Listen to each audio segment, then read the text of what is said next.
Good morning and welcome to one of a continuing series of what we call Chairman's Lectures on important topics in air pollution control. And today is perhaps one of the most important topics of all, the fate of the world. And we have with us a delegation from the United Kingdom's Department of Environment, Food and Rural Affairs, in short Defra. And we welcome all of you and those joining by webcast. And the materials, if they aren't already on the web, will be shortly. Is that correct? They're already there? All right. And are we going to take questions on the web later? Do you have that in here for me to read? Or all right, I'll get to it. Before we begin, a couple of routine announcements we make every time we're in this room. First is the safety announcement. In the event of emergency and sirens and bells, we evacuate this hearing room and use the stairwells, cross out of the main entrance of the building and over to the park and wait for the all clear sign and then return. It's just a customary tall office building evacuation procedure. It hasn't happened very often. Once in a while a fire drill is going on. Then for sort of the normal needs, there are drinking fountains and restrooms out these double doors and to your left, down around the hallway. Following each of the 4 presentations we have this morning, there will be a short time for clarifying questions, and then there will be a main question and answer period after all 4 speakers have presented. For those of you watching on the webcast, you can email questions to this address, auditorium, spell out the whole word, at calepa.ca.gov.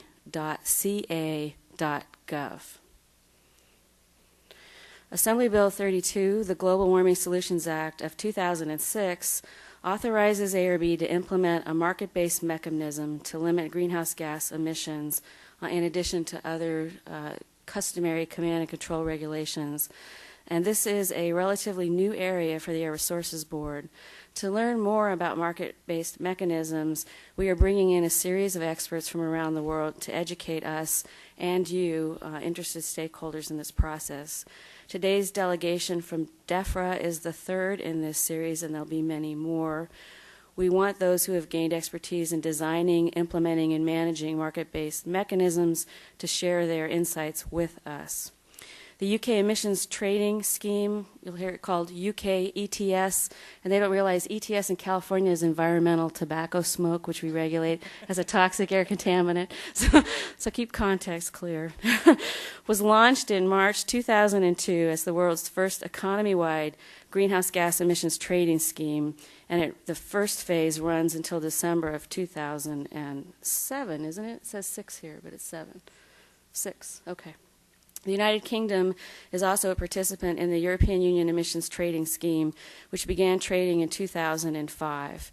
In addition to their extensive experience with emissions trading programs, today's delegation from Defra comes to us as a result of the partnership to address climate change and promote energy diversity announced by Governor Schwarzenegger and Prime Minister Blair in July of this year.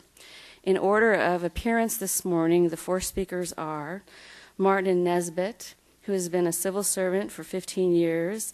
He is the head of National Climate Change Policy for Defra since June 2006. His division is responsible for emissions trading, climate change agreements, and coordination of the UK's climate change program. In his earlier career, he worked in Brussels twice, the first time for the European Commissioner in charge of regional policy, and the second time at the UK's permanent representation from 1998 to 2002, in charge of negotiations on environmental legislation. Previous domestic policy posts have included housing policy, waste management, including implementation of the EU landfill directive, and more recently responsible for UK policy on rural development and agri-environment parts of the European Common Union agricultural policy. He is a diplômé d'administration publique, did I say that? From the École Nationale d'Administration in France. Jill Dugan has extensive experience and knowledge of emissions trading. She led the development of the UK policy for the second phase of the EU emissions trading scheme. She also headed the team developing the UK software for the emissions trading registry, which has now been licensed to 17 states in Europe. Prior to this, Jill headed the team that was responsible for the voluntary UK emissions trading scheme, which has been running since 2002. Claire Penrose is on secondment, that's a word we don't know here, loan secondment from the state government of Victoria, Australia to the UK Department of Environmental, Food and Rural Affairs. During her time at Defra, Claire has been working on international linkages to the EU emissions trading scheme. In Australia, Claire worked on the development of the Victorian government's greenhouse strategy, the state's program for addressing climate change in Victoria. Most recently, she has been a member of the Australian State and Territory National Emissions Trading Task Force, which is charged with designating a potential national emissions trading scheme.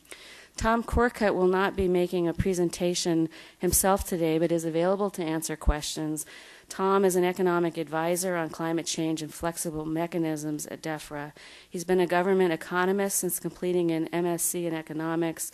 During this time, he's worked for several government departments and has worked extensively on climate change. Mr. Corcutt spent a year working in the Department for Transport, where he modeled the CO2 effects of surface access, transport, and aviation. Prior to undertaking his current position, Mr. Corcutt worked at HM Treasury in the productivity team, where his principal role was a long-term strategic look at sustainable prosperity, which include looking at the impacts of climate change on the ability to generate wealth. So I can tell from our preview meetings with this team and their colleagues, you were in for a treat this morning. Wonderful experience, great insights to share, and please help me in welcoming the first speaker, Mr. Martin Nesbitt.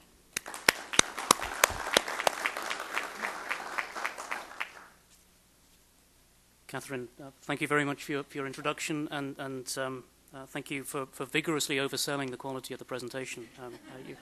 You're all about to see. I did have the opportunity on the flight out of watching An Inconvenient Truth, and I have to say that that demonstrates that US slide presentations seem to be much, much slicker than what you're about to witness. 6 years ago, I think, when I was working in Brussels on European legislation on the environment, it would have felt extremely presumptuous for us to come here to the US to talk about the UK's experience in emissions trading. The world's main experience in emissions trading then was the setting up of schemes to deal with acidification in the US. And of course, in the Kyoto Protocol, the then US administration argued vigorously for emissions trading as one of the flexible mechanisms for achieving climate change goals. I think since then, emissions trading has been used very much in Europe as a preferred mechanism for tackling climate change. In the UK, we set up, to begin with, a domestic scheme, the United Kingdom emissions trading system, and we also set up a tax instrument, the climate change levy, coupled with climate change agreements to encourage greater energy efficiency in heavy industry, and that will be the focus of the slides that I run through. Then Jill will talk about the European emissions trading system that had its first year of operation in 2005. And just as a general introduction, emissions trading is recognized in the United Kingdom and in Europe as a very powerful mechanism for, first of all, achieving a given level of environmental ambition. It allows public authorities to state their ambitions for reduction in emissions, and it then creates an opportunity to achieve those reductions at least cost, because it creates a real business driver to make further progress and to reduce emissions. The complexity we face is that it involves public servants working with market mechanisms, and that's not always a very comfortable mix, either for the public servants themselves or for the markets that they're setting up and operating within. So it seems to us to be very important that we exchange information and experience about the things that have worked and also the things that haven't worked. I'm probably going to err slightly on the side of emphasizing some of the things that haven't worked in my description of some of the UK instruments. And if I err too much on the side of emphasizing the things that haven't worked, then Jill, Claire, and Tom will rush the podium and stop me from talking. So anyway, that's the overview of what we'll be running through. I'll be talking about UK instruments, Jill will be talking about European instruments, then Claire will be taking over to talk about the developments in international emissions trading, and Tom, because he doesn't get to do any of the presentations, will then field all of the questions. So, I mean, a couple of slides to start with on why take action. I mean, essentially, this is a story that you will know about already. We have a projected massive increase in global temperature as a result of the man-made contribution to greenhouse gas emissions. This slide I always find particularly frightening. This is the extent of Arctic sea ice under a high emissions scenario that will essentially have disappeared by the end of this century. Just to give you a bit of context on the approach we're taking in the UK, we have a target under the Kyoto Protocol covering all greenhouse gases. The European Union as a whole has a target to reduce emissions by 8% overall. That target was then broken down in negotiations between the member states of the European Union. Some member states ended up with a higher potential for emissions based on assumptions about their growth rates, assumption about changes in their energy mix. But we ended up with a slightly more ambitious target than the average. So we committed to reduce UK emissions to 12.5% below 1990 levels by the Kyoto commitment period, which is 2008 to 2012. We also have a national goal relating to carbon dioxide emissions, which is to reduce by 20% below 1990 levels by 2010. And the government also now has a long-term carbon dioxide commitment, which is to reduce to 60% below current levels by 2050. How are we doing against those targets? Against the Kyoto Protocol target covering the basket of greenhouse gases, we're doing quite well. And the current estimate is that by the commitment period, 2008 to 2012, we will have overachieved on that target and we will be around 23% below emissions in 1990. The story on the domestic carbon dioxide goal is less good. We have it's been more difficult to make progress in recent years. The current estimate is that by 2010 we will be around 16.5% below 1990 levels. So at the moment, on the current policy mix, it's looking as if we're going to miss that domestic commitment. And that's something of a live political issue in the UK at the moment. Of course, by the time you get to 2006, late 2006, it's very difficult to take additional policy measures which can get you to a further 4% reduction by 2010. So I'll just run through the main elements of the UK's voluntary emissions trading scheme. I've been warned that the word scheme in the US often has much more negative connotations than it does in the UK. So I will be using the word scheme, but please don't confuse that word scheme with the word scam. Essentially, it's the way we describe the system of regulation that's been set up to deal with emissions trading. Why was it that the UK went ahead with emissions trading in advance of our European partners? First of all, and principally, it was to secure significant reductions in greenhouse gas emissions at a low cost. But also there was an ambition to create early experience of emissions trading in advance of the expected introduction of a European scheme. And of course, the City of London will always have a view on the creation of new financial markets, new markets to deal in essentially arbitrage and the exchange of tradable instruments, and they were interested in gaining experience for the UK.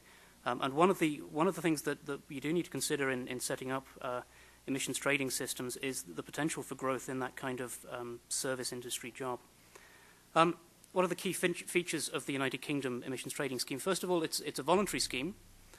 It runs for a 5-year period from 2002 to 2006. It has 31 direct participants.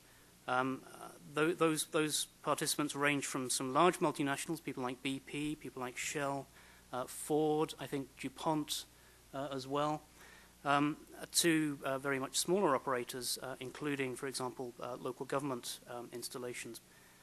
The participants were given essentially a financial incentive to participate in the scheme, which covers the Kyoto basket of 6 greenhouse gases. Essentially this was set up as a scheme with an equivalence between a UK emissions trading system allowance and 1 ton of carbon dioxide equivalent. It's also important to remember is the fact that the UK system includes indirect emissions, so emissions linked to an organisation's consumption of electricity. This slide sets out the way that the trading market works. Essentially, there is a link between the UK emissions trading scheme market and an instrument that I'll come on to in a further slide, which is the climate change agreements. I'll just take you through the way the incentive payments were organised, and that is that as participants make progressive reductions in their emissions year by year, they achieve the required level to secure their incentive payment.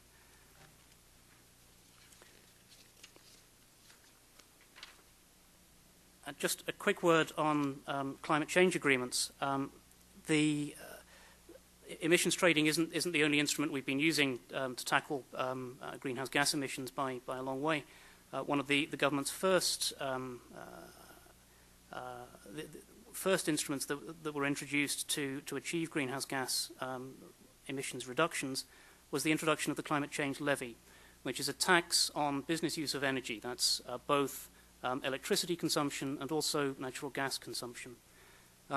Needless to say, when that was introduced, there was a lot of concern from industries which were energy intensive, heavy users of energy, and concerned that imposition of that level of taxation on them would mean that they would have to close down, they would have to move abroad to France, Germany, other parts of the European Union. And they argued quite strongly that the energy-intensive industries should have a much lower rate of tax imposed on them, or no tax at all. What we got to was a system where we offered those energy-intensive industries an 80% discount from the central rate of the tax. But that discount was offered in exchange for them signing up to some quite demanding climate change agreements, essentially setting targets on them for their energy use or reduction of their direct emissions. That was a long and complex process of negotiation between public officials and the sector organisations representing those energy-intensive industries. I think there were, 44 energy-intensive sectors that we negotiated with separately. And it was decided that we would approach these negotiations very much on a sectoral basis rather than an individual firm, an individual organisation basis, because otherwise the administrative burden both for us and for the industry would have been entirely unmanageable. If you deal with it on a sectoral basis, at least you have some confidence that individual firms in each sector will be dealt with on an equivalent basis. So what were the results of the UK emissions trading system? It did enable us to set up a registry effectively. That registry has functioned. We have had, in the early years, a significant level of transactions. I think it's fair to say that the targets we negotiated for the emissions trading system were perhaps insufficiently demanding, and that's one of the lessons, which is that if you have a voluntary scheme and you have an information imbalance between the private sector organisations you're dealing with and the public officials who are trying to regulate them, you're unlikely to see the public sector officials winning out in those negotiations. And that, I think, led to a situation where in November 2004 we hired our scariest negotiator and sent Jill in to deal with the organisations that we had set up these agreements with in order to improve the commitments that they were making. and we secured an additional around 9 million tonnes of CO2 equivalent reduction from that process. I think it's fair to say that if we'd had perfect disclosure of information, we would have got beyond that level of additional reductions. So, what has been the overall public reaction to the UK emissions trading scheme? We have in the UK something called the National Audit Office, which is a public body which investigates the efficiency and effectiveness of government departments. It then submits reports to the Public Accounts Committee of the House of Commons. The Public Accounts Committee of the House of Commons is very rarely polite to government ministers or to civil servants. It's one of the most frightening ordeals that a public official can face to appear before the Public Accounts Committee. It's happened to me twice so far, though not as it happens on the United Kingdom emissions trading system. I think we're quite encouraged by the fact that both the National Audit Office and the Public Accounts Committee recognised that the main value of setting up this emissions trading system was, in a sense, a learning by doing. It was gaining experience in the way that market mechanisms operate. The fact that potentially it didn't achieve as high as a level of emissions reductions as we would have hoped wasn't used against us, and the fact that we're taking the risk of going down this route was something that we were applauded for. The final quote you see on that slide is from ENDS, which is the Environmental News Daily Service. I'm not sure if that's available in the US. It's one of the best sources of information and news on environmental legislative developments in the European Union. And I can, although they don't pay me, I can strongly recommend considering using ENDS as a source of information for your organisations. And they've made the perfectly valid point that essentially voluntary schemes don't offer a guarantee of emissions reductions. So again, lessons learned, benefits for participants. The benefits are essentially learning by doing benefits. It's early experience of monitoring, reporting and verification. It's early experience of participating in a registry. To some extent, there's a benefit by getting much greater understanding at board level of climate change issues and energy efficiency issues. And that was also one of the experiences we saw from the climate change agreements. They raised the issue of energy use much higher up the decision-making tree within organizations. The other benefit for those participants that we haven't listed on that slide is, of course, that they got the money benefit from the incentive payments that we offered to them. Benefits for government, experience in running a scheme, and the fact that the participants in the UK scheme were prepared to go out and argue in favour of emissions trading in Europe and with other parts of industry.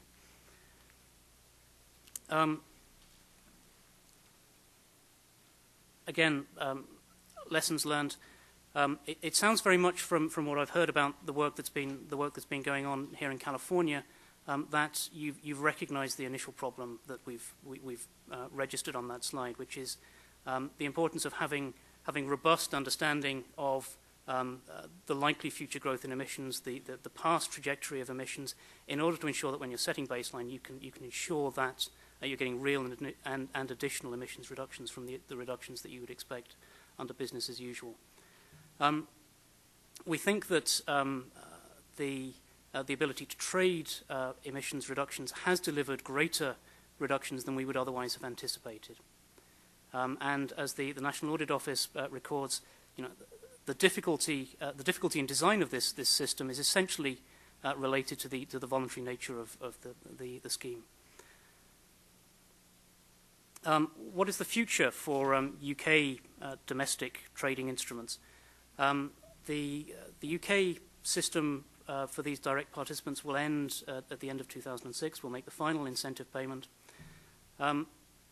We have decided essentially not to replicate that emissions trading scheme. What we are now looking at is a new instrument that will look at large, non-energy intensive organizations like supermarkets, the service and administrative sectors, where energy use will probably account for a very small percentage of their overall operating costs, but where, because of the size of those organizations, they're actually quite significant users of energy. And it's been recognized that we lack policy instruments to encourage improvements in energy efficiency in those organizations. And what we're looking to introduce is a new mandatory scheme, the Energy Performance Commitment, which would apply to all organizations above a certain level of energy consumption. It would require allowances to be distributed only through an auction mechanism, so there would be 100% auctioning of allowances under this scheme. It would be revenue neutral, and we would look to find ways of returning the receipts from the auction to the participants in this scheme, but with incentive payments for greater or lesser achievement against the targets that they're set. We're hoping very much that it will be a relatively light touch administrative approach, and what we're hoping to achieve is a system which has net benefits, not just in terms of energy efficiency, not just in terms of the UK's energy security, but also net financial benefits for the sector covered by the system. And the argument is that there are significant energy efficiency savings that can be made in most of these organizations because their level of energy use is a relatively small percentage of their operating costs. There isn't enough attention being focused on that energy use in those organizations. And this is a mechanism, as with climate change agreements, to raise energy use and climate change up the decision-making hierarchy within those organizations and create real binary decision points where they have to decide whether or not to take it seriously and recognize that there is a cost for failing to take it seriously. And one of the questions we often get asked, particularly by businesses in the UK, is why have both a domestic United Kingdom scheme and the European scheme as well? And I guess the main argument there is that we recognize that the European scheme creates incentives and creates essentially a price for carbon. But that price for carbon alone is not always enough to generate the sorts of changes in your economy, the sorts of reductions in energy use that you want to see. So you might need further policy instruments to achieve those reductions. Anyway, we have a couple of addresses on the slide for further information. You can email us or visit the very excellent Defra website for more information, and we'd be happy to take questions now. Should we take questions after each presentation, or should we wait to the end? Right. What we would like to do is take clarifying questions about Martin's presentation, but hold broad questions about experience and insights until later. And then also, because this is being webcast, please wait till our staff get to you with a microphone so the people watching on the webcast can hear your question. Who's got the mics? Peter? Is that you? Can we have... Go. There's one right...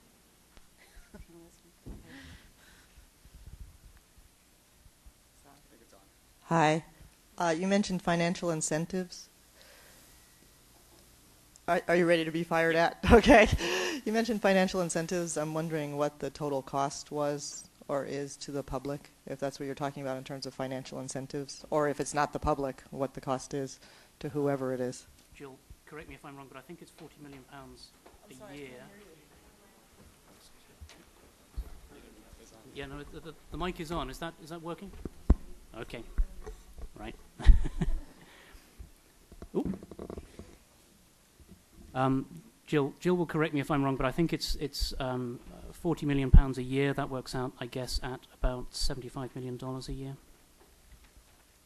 Yes, no, that's about right. It started at about 43 million a year, and reduced down as some installations actually failed to meet their targets and then therefore didn't get the payment, or dropped out of the scheme for one reason or another. And if in case there's a supplementary, was that too much for the emissions reductions we secured? Yes, it was.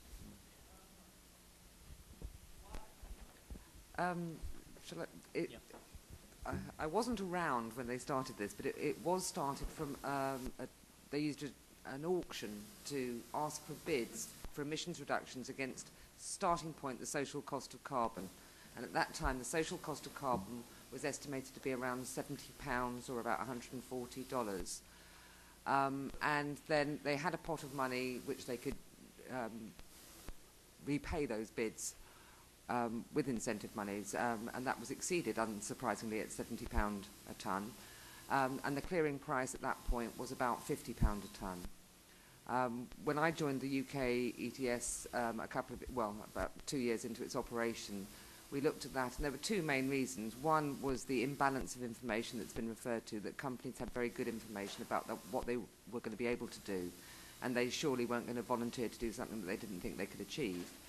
And there was also significant overachievement by just a very, very few companies who were abating non-CO2 gases, which had a very high global warming potential. And for HFC 23 and N2O, massive global warming potential. So for every tonne they abated, they got, say, 11,000 allowances to sell into the market. And they did very nicely out of that. We did renegotiate those targets, but I think one of the slides that Martin showed looked at the achievement against baseline, and I remember when I was negotiating those targets in 2004, and the unsurprising position of industry that they were going to find it much harder to meet the tougher targets that they were facing in the next 2 years. I'm very interested to see that they exceeded them by even more, even after the additional allowances were taken out of the market, and it is about that information that you have at the start. Yeah. So, I mean, maybe to summarise, I'd say two quite crude lessons from that is, one, don't use a descending clock auction. A descending clock auction, it's a bit of a technical term, but that's the process of auction that Jill was describing, where you start at the social cost of carbon and then go down until you reach a point where your entire available expenditure has been used up. And the other point I would make is be very cautious about the speed at which you include the other greenhouse gases. Maybe start with carbon dioxide and think carefully about how you expand your system later to tackle some of the other greenhouse gases. I mean, essentially, greenhouse gases collectively contribute to the problem. Ideally, you would want a system which covered the full range of greenhouse gases, but the risks of the information imbalance that we've been describing are so much greater when you're talking about the gases with a high global warming potential that actually they can disrupt and destabilize the scheme when you introduce it. I'm going to suggest we move on to the next question. Urge people to have them be clarifying, because we will have time at the end of all three presentations to delve more deeply. And please, too, identify yourself so that our speakers know to whom they are speaking. And then just one quick observation. We got lots of commentary from the business community during negotiations on Assembly Bill 32 that incentives needed to be part of the state's implementation package. And they're not in the legislation itself. Instead, a committee is being formed on technology and economic advancement to explore the kinds of incentives business in our state believes it needs to help us achieve the state's objectives, what's been done around the world, what we might be able to afford, where money might come from. And so we'll be working on a report about that too. So it was a useful question. Next, clarifying. Chuck, guys. Yeah, I'm holding the Chuck Shulock from Air Resources Board. Could you say a little bit more about the relationship between the sources and sectors under this UK program? You said that one of the reasons to have both was to target things outside the EU system. Who's covered under the proposed new program that's not under the EU program, or how do those things connect? Right. There are essentially we're talking about two instruments here which are in addition to the European trading system. The UK trading system that I described was a voluntary system, and for the for the first period of the emissions trading scheme, we negotiated an option to exclude those organisations from coverage under the European trading scheme in the first phase, so from 2005 to 2007. From 2008 onwards, they have to be included within the European scheme if they qualify under the European scheme. The second point is that the European system covers direct emissions of CO2. It doesn't cover what we describe as indirect emissions, where you're looking at the emissions which are linked to the energy use of individual organisations. Our belief is that you need policy instruments both to tackle the direct emissions, but also to tackle the indirect emissions and ensure that the price mechanism feeds through into real reductions in energy use. Okay, one more question, then we're going to go on to Jill. Hi, I'm Tim Dunn with ARB Stationary Source Division. I'm interested, you worked these schemes with a variety of industry groups. What were the reporting feedback communication systems you knew or used to track whether or not you were getting where you were going? It was obvious you had to make a mid-course correction because of the pricing, but what are your sense of proper communication systems to track these programs? In the UK emissions trading scheme was set up in collaboration with an industry group. The Confederation of British Industry actually set up a UK emissions trading group because they looked into the future. They thought we're going to be hit by something. Let's be hit by something we prefer. And so there was that group already there to have discussions with industry and a forum in which to discuss problems and the way forward. With the UK emissions trading scheme itself, because it had 31 direct participants, it was possible to engage with them individually and on an almost daily basis if need be to look at where they were going. We also used our Environment Agency as well to help inform us about what we could expect from them. And they had a monitoring, reporting and verification system so that there were independent verifiers accredited by an independent accreditation service who had to verify the emissions reductions and would also, because it was a small scheme, would talk to us about what they thought was appropriate, interpreting the rules of the scheme. And we did actually give ourselves a certain amount of scope to change the rules, which we did halfway through because it was plain that we weren't getting as much for our money as we needed to. So we had, for that, we had a fairly intense communication. For the EU ETS, I will go on, but essentially the emissions trading group sized up to help us deal with that. And that's a good segue to Jill's presentation.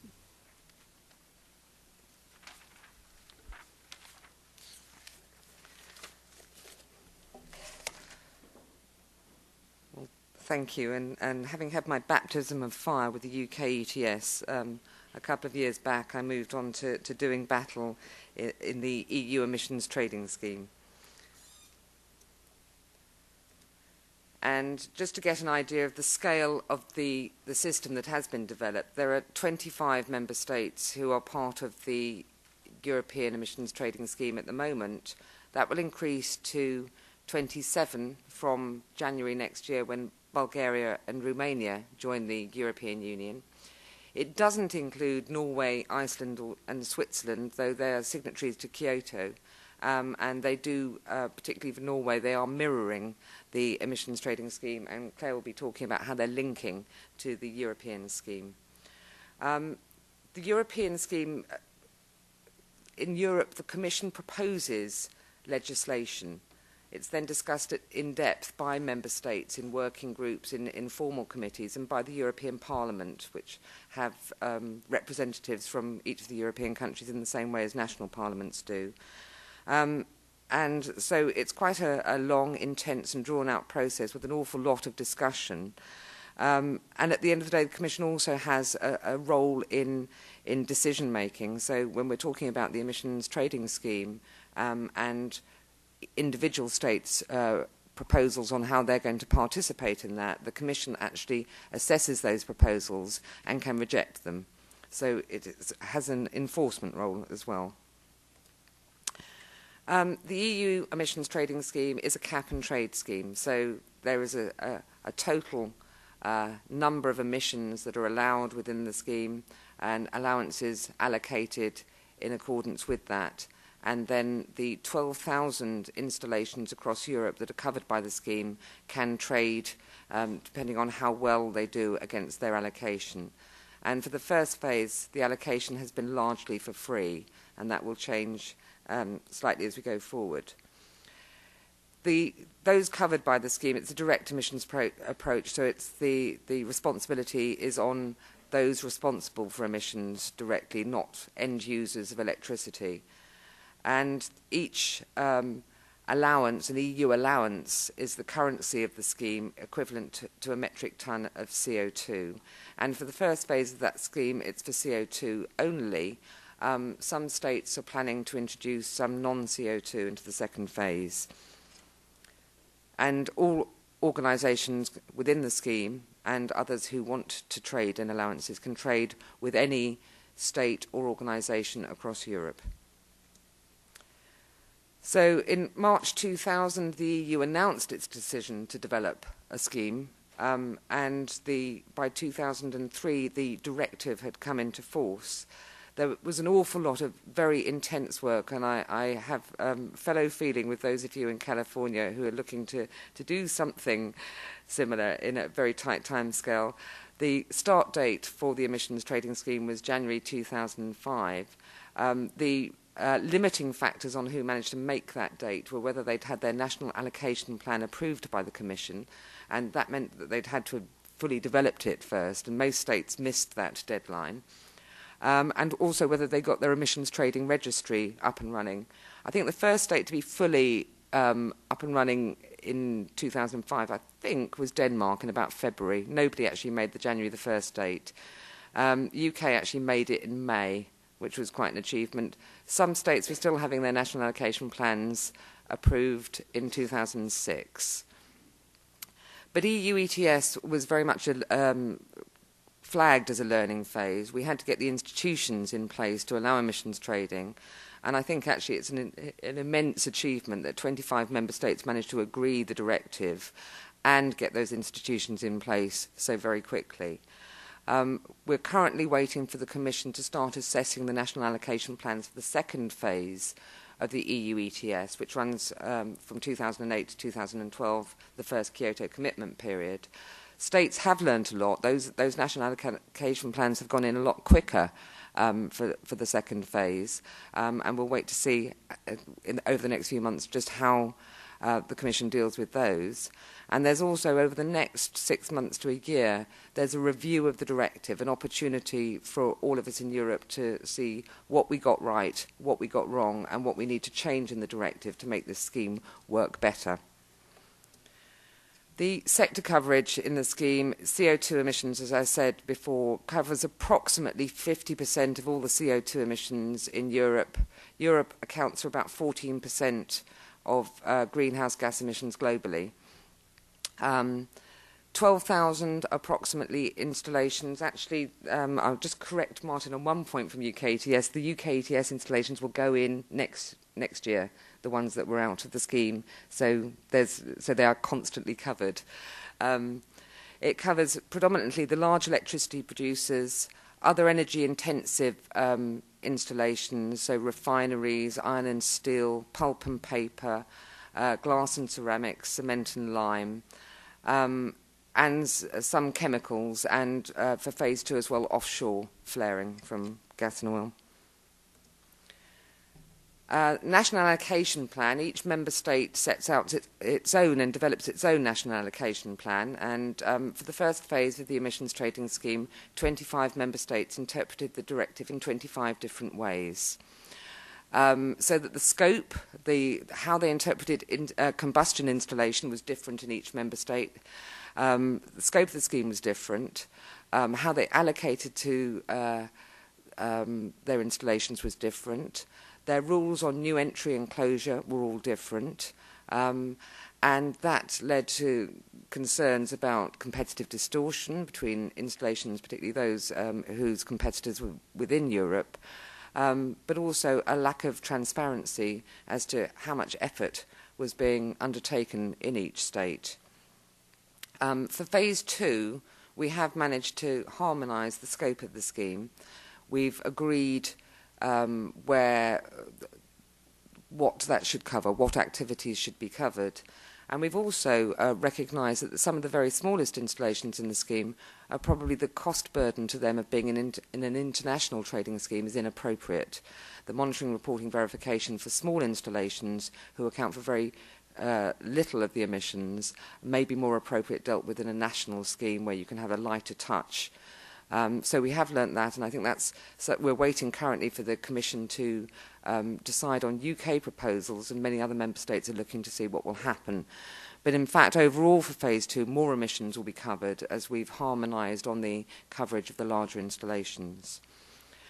For phase 1, member states could auction up to 5%, or alternatively they had to allocate 95% of allowances to installations for free, and that was to account for stranded assets. These companies did not know that they were going to be part of an emissions trading scheme when they made their investment decisions, and it was recognised that there needed to be a period of drawing them into that and recognising that they had expenditure that they were committed to. For phase 2, auctioning can be of up to 10% of allowances or sale. Phase 1, the only state, although 4 member states planned to auction in phase 1, Ireland auctioned. They managed to choose the right moment when the price of allowances was €30. They had a small auction, fully paid for the administration of the scheme in Ireland. I think about 2 weeks later the price dropped to about €10. So they did very, very nicely out of that. I think the other states who had planned to auction in phase 1 are probably not going to now. However, for phase 2, the UK is certainly planning to auction at least 7% of allowances, which is about 17 million allowances a year, and I think many other member states are planning to as well. The allocation methodologies, as I've said, there was no single means used to allocate to installations. However, grandfathering predominated for existing installations, looking at historic emissions. Most states for new entry, because there are no data for grandfathering, have developed some sort of benchmark or methodology for new entrants. In the UK, we did develop benchmarks based on best available or most appropriate technology, and they're quite demanding. For the second phase, we have moved to benchmarking for the electricity supply industry. We'd have liked to have benchmarked all the free allocation, but benchmarks are long, complicated and difficult to develop and then negotiate. And certainly one of the things that we need to consider in Europe is that we have harmonised benchmarks wherever possible, and that means negotiating not just with industry within the UK, but with our colleagues across the member states. So I think it's something that we certainly want to see a lot more of for phase 3 and beyond, but don't underestimate the time and difficulty in negotiating benchmarks. And I think certainly not everybody is happy amongst our larger electricity generators with the benchmarks we've developed for phase 2, though many are quite supportive of the methodology. The allowance price in the EU scheme has been somewhat volatile to date. But you must remember that there was no registries operating at the beginning of January 2005, and not all national allocation plans approved. So the peaks and jumps in the market relate partly to availability of allowances as registries came online, certainty about what the allocation might be in particular member states as their national allocation plans were approved, and that was a process that went through to this year, and also influenced by some very high volume trades that occurred.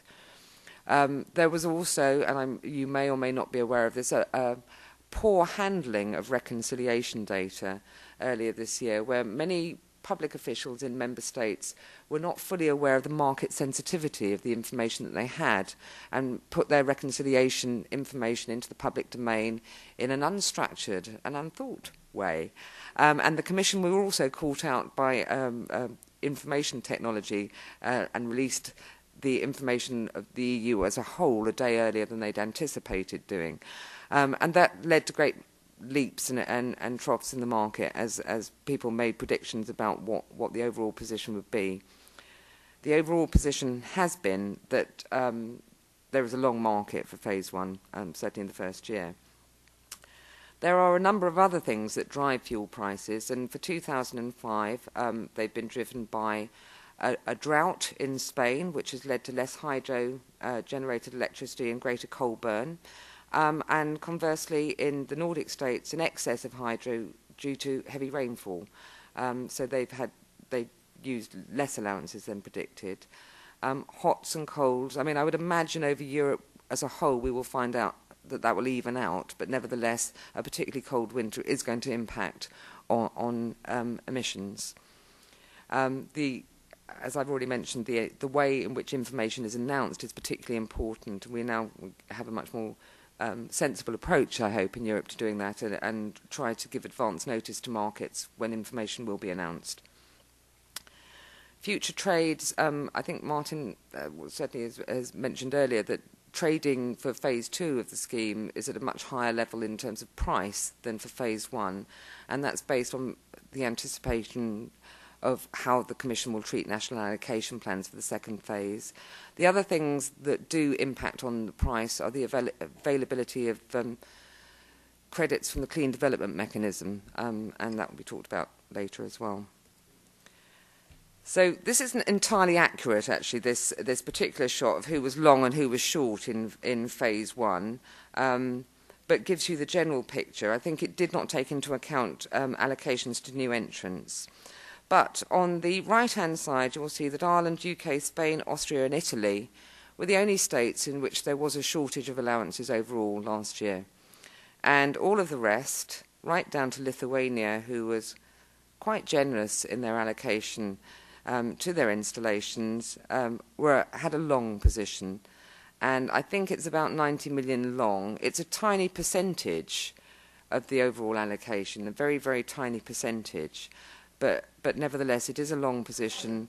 A lot of that long is also tied up in the small installations, and I think there's probably been, on the part of governments, a willingness to, if somebody needs, and some installations just need 10 allowances for the 3 years, if somebody needs, say, somewhere between 9 and 11, then they're more likely to get 11 allowances than 9. And at the same time, it's much more difficult and there's much less incentive for those installations to actually get their long position to market. They don't care if they need, it's really not important. They got those allowances for free, and therefore they're not going to realise their value. That is changing slightly. There's a lot of interest in Europe, lots of traders going around meeting up with Lithuanian goat herds and buying their allowances off them to get those to market while there's still a good price for them. So I think some of that long will drop away. We've had very, very high compliance rates in the first year, and I think that is a real achievement given the quite complex and technical nature of emissions trading for those who are unfamiliar with it, and we have to say that across Europe many are unfamiliar with it. What it has provided is the start of that information that we need to actually make sure that national allocation plans will achieve what they set out to achieve, the improved emissions, verified emissions data from those 12,000 installations across Europe. It has made a difference to the way companies think about the cost of carbon and electricity generation. And I think part of, although we can look at perhaps over-generous allocation, lack of information, but I would like to think that some of the excess of allowances from the first phase is by those installations suddenly focusing on their emissions and finding that they can do something about it. It does make a difference. Certainly something we learned from the UK ETS as well is if you give a man a job of cutting emissions, even if he doesn't know why he's doing it, then he will cut emissions. There's been a huge drive to invest in the Clean Development Mechanism. That's been a major source of interest, and certainly for the second phase of the EU emissions trading scheme, many states will be allowing will be depending on meeting part of their Kyoto target through buying credits from the Clean Development Mechanism. And I know Claire's going to be talking about that later, but I think we're also quite happy to answer questions later on about that. But without getting too technical, we'll leave it there. And as I've said, there has been behavioural change certainly in the UK, increasingly in Europe, boards and companies are aware that climate change is an issue. They're part of an emissions trading scheme. They need to do something about it. Phase 2 begins January 1st, 2008, and the scheme will, as I say, be more harmonised in its scope. UK government would very much like to see aviation emissions in the EU emissions trading scheme as soon as possible. I think our position is 2008 or as soon as possible thereafter. We're currently waiting for the Commission to put forward a proposal, legislative proposal, on how quickly aviation emissions can be brought into the emissions trading scheme. We're also looking at the potential for including surface transport. We have up here that additional gases, and I've mentioned that some member states are looking to bring N2O in. I think our experience from the UK emissions trading scheme is we need to fully model the impacts of any other gases that are coming into the scheme, because where they have a high global warming potential and cheap abatement, there's a great capacity there to knock the scheme off course, and it can't be done lightly. And we need real scarcity in this scheme to make it work. We're looking to increase the use of auctioning and benchmarking. We want others to follow suit, and we're working hard to encourage them, and that's something certainly that we'd want to see in the review and going forward. Emissions trading, I think, has proven that once you've got those institutions in place and that information, it is potentially very effective in reducing emissions. Enormous potential there. That's not to say we've got everything right, and I think that for all of these schemes there's going to be quite a learning period. As we learn more about it, we get more information, we get more years reconciliation, we start to understand how firms respond to being part of an emissions trading scheme. We've raised again and again the imbalance of information, that businesses have information, that they have good, particularly where there's free allocation, they have good reason to present their best possible growth projections for the future, and that you need to be well armed to know how accurate those are and where they fit into the bigger picture. And looking at non-CO2 needs to be very, very carefully considered. And I think that's all I have to say at the moment, but very happy to take any clarification questions. Okay. I was going to offer one clarifying question that we already asked last night, and that was, what is a benchmark? Which Jill talked a lot about on one of her slides. And we learned last night that it's a lot like best available control technology in California, so that a new entrant coming in has to be as clean and efficient as possible in that sector. So for a power plant, it would have to be combined cycle natural gas. That's what its allowances would be equivalent to. You could build a coal-fired power plant, but you'd have to go buy allowances to make up the difference. So we have a question from email, and I actually think this goes partly back to Martin's presentation, and maybe we should hold it for that reason. I think we will hold it for that reason until later. So I see a question on the corner. Michael. Thank you, Catherine. Michael Gersick Associates. I'm not sure if this qualifies as a clarifying question, and if not, perhaps you can consider it as a request. Maybe Claire could address it in her presentation.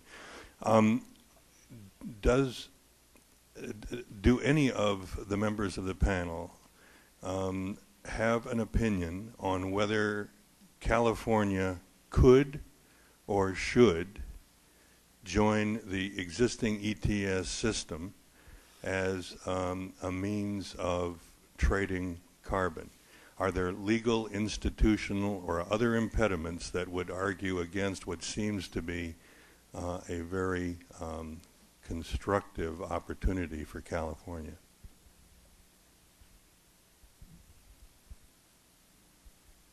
I'll have a go at that. Certainly, the intention is to create as wide a market as possible for greenhouse gas emissions. At the moment, it would be possible for any new trading system that is established to link informally to either the European trading scheme or other trading schemes by buying and retiring allowances from within those systems and using that as a means of demonstrating compliance with your own emissions reduction targets. And that's one option that's essentially already available to you. The constraints in terms of the Kyoto Protocol is that full linking is only possible between systems which are set up by signatories to the Kyoto Protocol. So that's a formal constraint.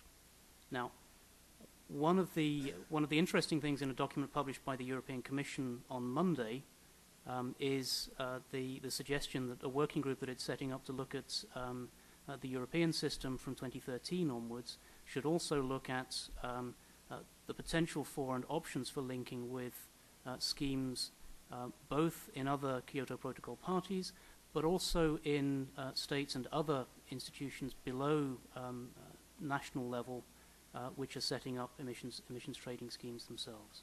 So that's quite an interesting development. I mean, it's clearly not going to be possible before 2013, but it's something that the European Commission is very interested in looking at from 2013 onwards. So did everybody follow that today California businesses could sell credits into Kyoto country? So no, buy credits from Kyoto. Yeah. Thank you. Buy credits from Kyoto countries, but cannot sell into them because they cannot receive those credits into the Kyoto schemes. But U.S. and California companies can go buy credits anywhere in the world. And AB 32 does not have geographical limits on where credits are obtained. It has instead performance criteria that the credits must meet, that they must be real, quantifiable, enforceable, permanent, et cetera, and the Air Resources Board has to affirm that that's so. Yeah. I'm picking up tiny, almost infinitesimal body language signals that I might have given too broad brush a picture there. But Claire, is there anything you need to add? I'll cover this issue a bit in my presentation. The one other thing I observed, and I have my head swimming too, is that these presentations presume familiarity with the Kyoto Protocol, with the EU directives and the rules of the EU, and we've moved all the way on to the sophisticated level of how's it going in London. And so without that foundational knowledge, it's a little hard to track, what's a description of the rules and what is an observation about their performance. And so everybody's got homework to back up and get yourself acquainted with those rules, and then this will mean even more to you after you've done that. So Claire, come tell us about the international side.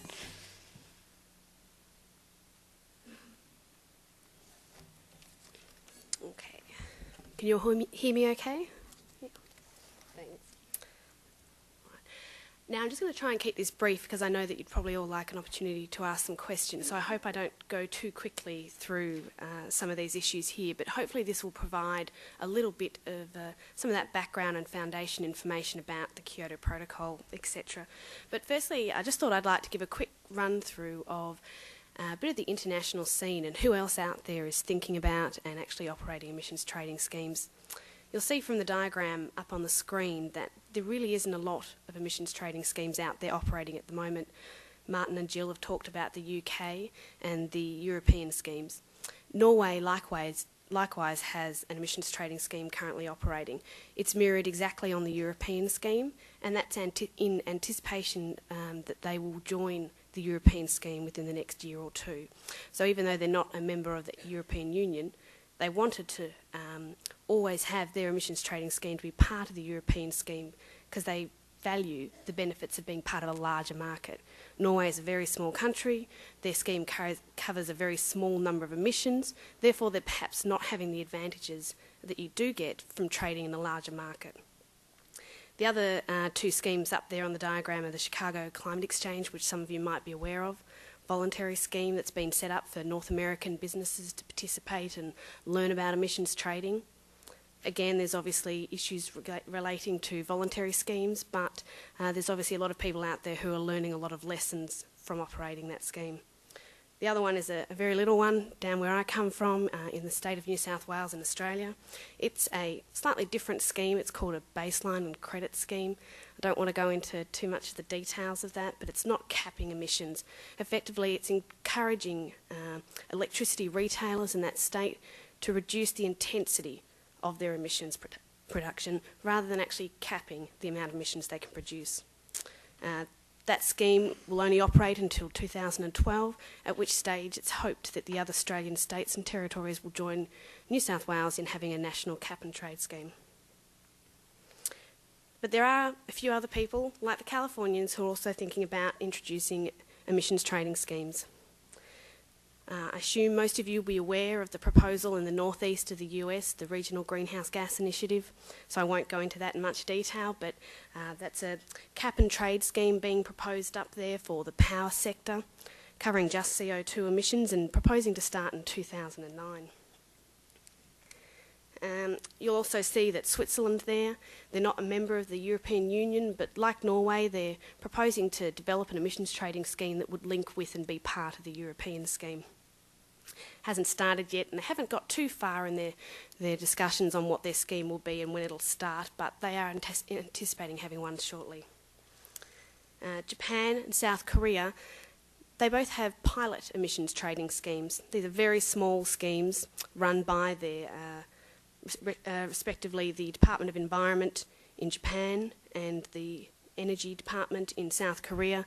They basically just got some voluntary participants together to practice trading and learn experience. So it's similar to the UK ETS, but they're both much smaller scale. And down in Australia, as I mentioned, the Australian states and territories have all got together, all 9 of them, and they're currently discussing what a national emissions trading scheme could look like in Australia. They haven't made any commitment to actually introducing one. They're just looking at a preferred design, and they'll make a decision in the next year or so whether to proceed with that. The other one there, of course, is Canada. You may be aware that the previous government had progressed fairly far down the track of developing a detailed scheme design for large final emitters, and I think at this stage you could say that those plans are currently on hold, and we're not sure whether they'll proceed with that scheme. So that's just a quick overview of some of the other schemes that are out there at the moment. But the main game is, of course, the Kyoto Protocol. I hope I'm not going to run over things that you already know, but obviously the Kyoto Protocol was designed to have a global agreement to address this global problem. It was recognised that even though we all contribute to it, that some of us, and that being the developed countries, have a greater responsibility to reduce their emissions. So all developed countries, known as Annex 1 countries, have emissions reduction targets, so caps set. Developing countries don't have emissions reduction targets set. The Kyoto Protocol applies for the year 2008 to 2012, that's the first phase, and so all those Annex 1 countries have caps during that 5-year period. The first dot point there refers to international emissions trading. That's one of the 3 flexibility or market mechanisms under the Kyoto Protocol that Annex 1 countries can use to achieve their target. And basically, international emissions trading is that those Annex 1 countries can trade their emissions, hopefully so that, it can reduce the cost of achieving their caps. The second flexibility mechanism is joint implementation. That's whereby Annex 1 countries can invest in other Annex 1 countries in projects which reduce emissions and earn credits. They can therefore use those credits to meet their cap. The purpose of that is that it may be that some countries have some cheaper abatement opportunities. So again, it's about helping to reduce the cost of achieving their targets. The final flexibility mechanism, which has been discussed previously, is the Clean Development Mechanism. Although developing countries don't have emissions reductions obligations under this period of the Kyoto Protocol, it's still recognised that they are major emitters in this world, and in the future will continue to be major emitters. So we need to get them on board now and helping to address their emissions. So what happens is Annex 1 countries, developed countries, can invest in emissions reduction projects in developing countries. And when they make that investment, they can earn allowances or credits which they can use to comply with their target. So that's the Clean Development Mechanism. It's currently the biggest game in town, really, when it comes to emission credits around the world. It's going to become bigger as well. Although the European scheme is very large and a large number of trades going on, its scale compared to the Clean Development Mechanism is quite small. So as you see over the years of 2008 to 2012, there will be a growing number of Clean Development Mechanism credits out there being traded. Currently it's estimated there'll be over 1 billion tonnes of allowances out there through the Clean Development Mechanism, and as you can see there, they're worth a lot of money. Just quickly to give you an idea, the Clean Development Mechanism projects, a proponent comes forward, be that a government or a business, they develop the project idea and they go to an independent board, which is the Clean Development Mechanism Executive Board. That board approves and verifies the projects and issues the credits. Currently there are over 1,200 projects worldwide which are going to the board to be approved, and as you can see, probably generating around 300 million tonnes per year of CO2 equivalent credits. At the moment, there's only about 388 projects registered with the Executive Board. So I hope that gives you a quick run through of what the Clean Development Mechanism is. And I've got some irritating animation, excuse me. As you can see, there's a bit of a focus of Clean Development Mechanism projects at the moment in China. Whole range of reasons for that, but obviously a lot of it's to do with the fact that the Chinese government is actively out there soliciting and encouraging firms to come to China and invest in projects. You could also look at there's the potential that there's a lot of cheap abatement available in China, given the number of the demand and the increase in energy projects going on over there at the moment. So why is it relevant for us in Europe in particular is because when we established the European scheme, there was a decision as part of the design to allow European firms to access credits from the Clean Development Mechanism. That's because it was seen that this would increase the low-cost opportunities for European firms to help achieve their targets in this first and second phases. There are a couple of exceptions on credits from the Clean Development Mechanism which European firms can use for their compliance. They aren't allowed to use credits generated through nuclear projects, nor from carbon sink, which is forestry, so carbon sequestration.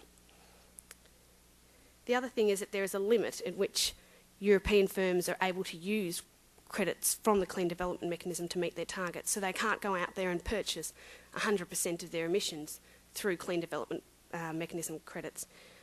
All purchases have to be supplemental, so in addition to domestic action, it's up to each member state to decide what the limit is for their installations on using Clean Development Mechanism credits.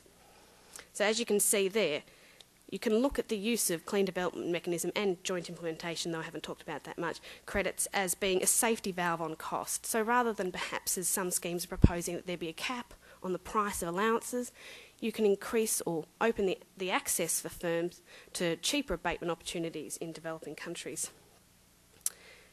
As was mentioned, there's obviously some limits. You need to be a signatory to the Kyoto Protocol to either create credits as a government or receive credits as a government. Governments can devolve that down to companies, and companies can ask, I'd like to register a project with you, etc. But it has to be a Kyoto Protocol signatory country. So therefore, at this stage, Australian and US firms, or Australian and US government, cannot approve clean development projects. However, in the UK, we've made a recent decision that the UK will approve non-UK firms coming to them and saying, we have a project that we'd like to set up in China, India, South Korea, Clean Development Mechanism project, and we'd like to earn some credits from that project. And the UK government will now register and allow you to create credits under the Clean Development Mechanism. Whole lot of details that get very technical there, and if anyone wants to discuss that, we have some experts back home who are happy to run that through with you. But the key there is what it means is that although California or RGGI can't join the European Union or the Kyoto Protocol of International Emissions Trading, what they can do is still access the mechanisms and credits that are being traded under those schemes. For example, the Chicago Climate Exchange did an experimental trade recently where one of their companies purchased a large amount of European allowances, and the Chicago Climate Exchange allowed them to use that towards their compliance. And the UK government allowed that firm to retire effectively those credits on their registry. So the credits never left the UK government's registry, they were just retired on our registry. Likewise, we could allow a Californian firm to purchase credits, either CDM credits or European allowances, and retire them on our registry if there was, under your rules for your scheme, that those would be recognised for your compliance under your cap. So this is one way which we can look at linking emissions trading schemes, even though there might be rules, such as you're not a Kyoto Protocol signatory, you're not a European Union member, there are still ways in which we can link these schemes together and allow trading between them. But why do we want to do that?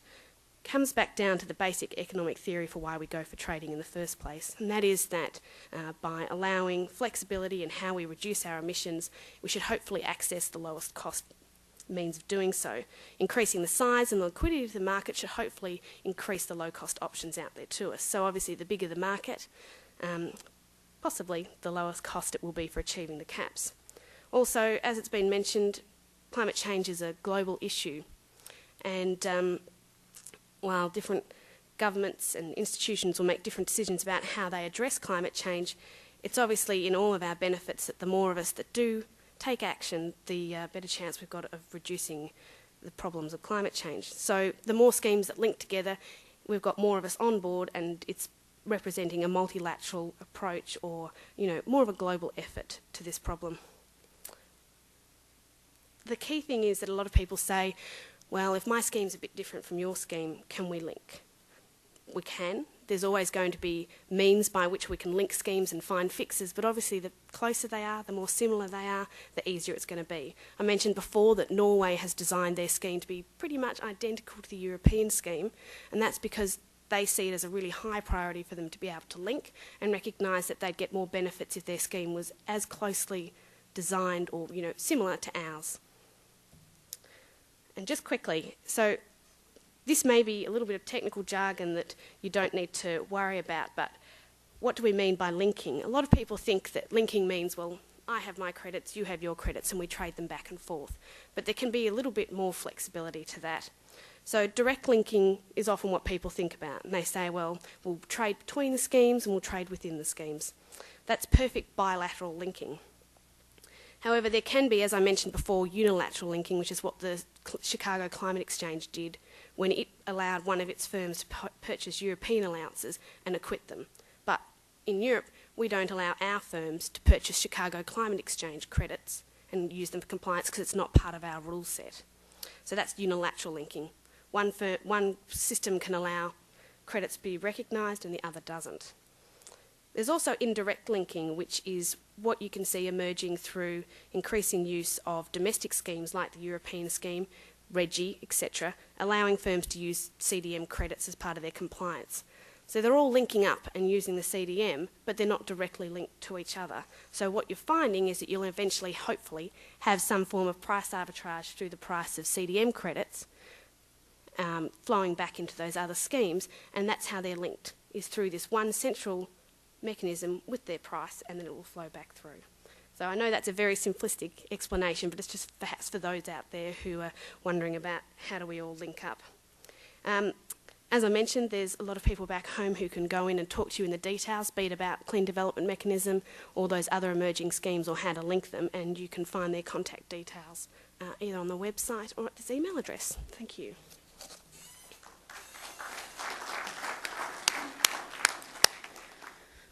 When Governor Schwarzenegger and Tony Blair reached their agreement to cooperate on greenhouse emissions, it set off some shockwaves across Europe because they said, well, wait a minute, California's not a nation, but as Claire has just explained, linkages can be achieved whether or not we're a Kyoto signatory, whether we are or are not a Kyoto signatory.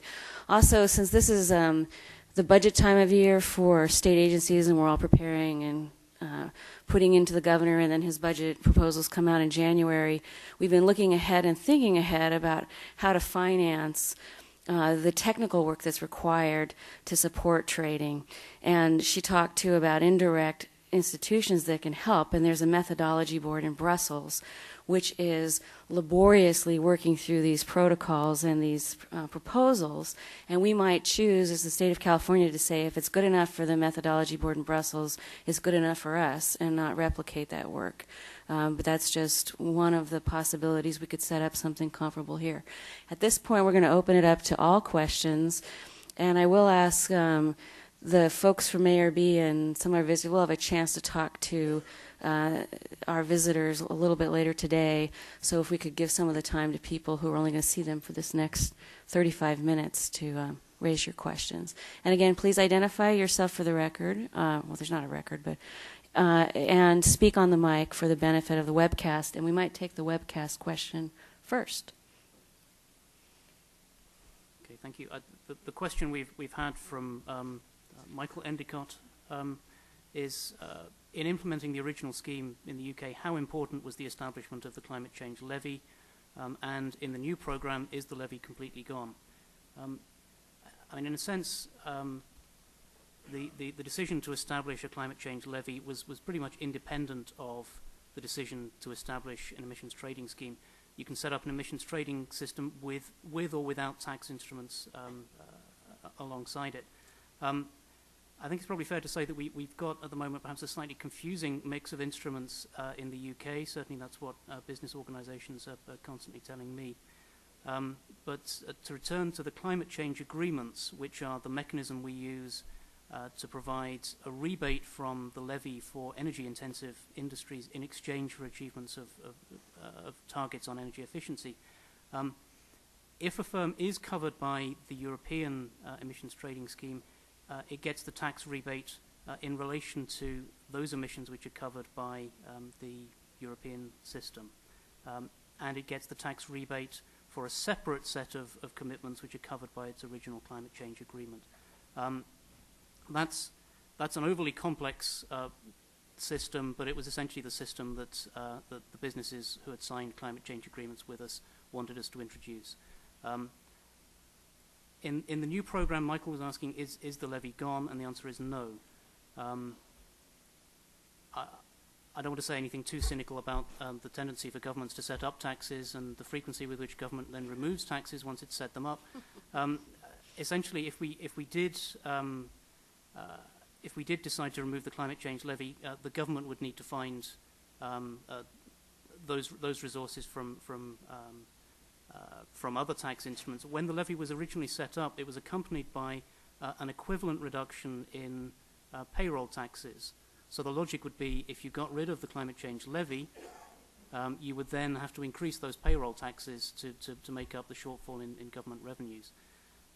In practice in the UK, because there is a very high level of political commitment on climate change pretty much across the political spectrum now, there isn't a political market out there for getting rid of the climate change levy.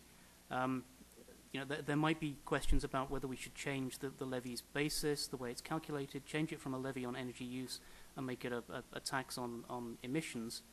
And there's also a question about what happens to the climate change agreements when the current set of agreements come to an end in 2010.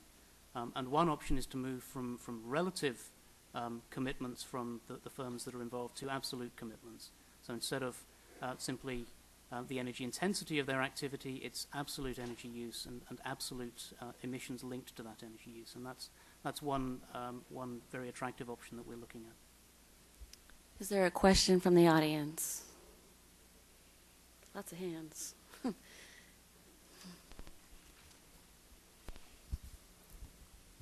Thank you. I'm Bill Irving from the EPA in Washington. Thanks for a great presentation.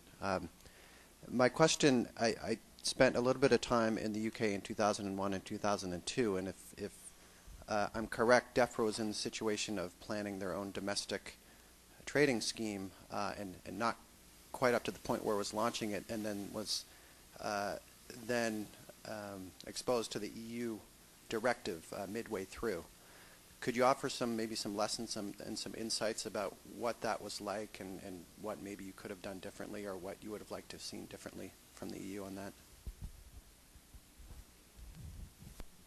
None of the people on the panel were actually around for that particular position, but I joined the UK emissions trading scheme shortly after that.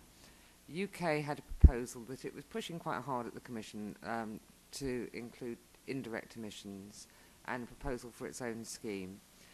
And then the Commission proposal came out part way through the development of the own scheme, and it was different from the UK scheme. And I think a decision was taken at that time that it was still valuable to go ahead for the learning by doing in emissions trading, the monitoring, reporting, verification, and all of those other benefits that could be got from a scheme, and also that the Commission scheme was not going to start till 2005, and the UK scheme did start in 2002, and therefore that there were benefits to be had. It was a decision taken at that time. I think we've gone through some of the lessons learned on that, and perhaps that was quite a rushed decision. We went for a voluntary scheme, and that has its own inherent problems. But nevertheless, we learnt an awful lot from that. So I think the jury's out on whether it was the right decision or not. There was another hand on this aisle. Yeah. No. Excuse me. There was one, but the gal behind you, if you don't mind. She hasn't had a chance to ask a question yet. Yes, I'm Elizabeth McCarthy, California Energy Circuit. So a little bit the setting of the baseline. EU and the UK scheme is also the verification, and will you be adjusting that in the next phase? Your baseline emissions, you mean, right? Right. Yeah. Baseline emissions for both the EU and the UK schemes had to be verified by independent verifiers. One of the problems with the UK scheme in looking at verified emissions, in general, it was an average of 3 years emissions were taken. But I think for one particular participant, they'd introduced some technology that had actually made their emissions go right down partway through that baseline period. So we took the lowest year as their baseline. Off the top of my head, I can't recall. I think it was 98 to 2000, but the UK, yeah. So 98 to 2000. Nevertheless, actually between 2000 and 2002, some of the organisations in the scheme also benefited from further reductions in their emissions from the introduction of new technology. And that was not fully taken into account in setting those baselines, partly because I think there was a feeling that there should be credit given for early action and recognise early action. But actually, unfortunately, that was early action in non-CO2 gases, and therefore the impact of allowing that credit for early action in non-CO2 gases was disproportionate.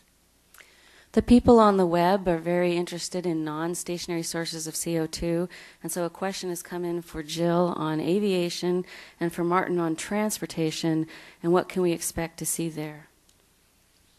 I'll take the aviation one. The question is, please tell us some of the details about what is being proposed by the EU for cap and trade for aviation CO2 and NOx emissions, and discuss opportunities for California to join this effect. IPCC forecasts a tremendous increase in climate forcing from commercial jet aircraft, and it's clear that aviation will soon contribute a significant fraction of total climate forcing by mid-century.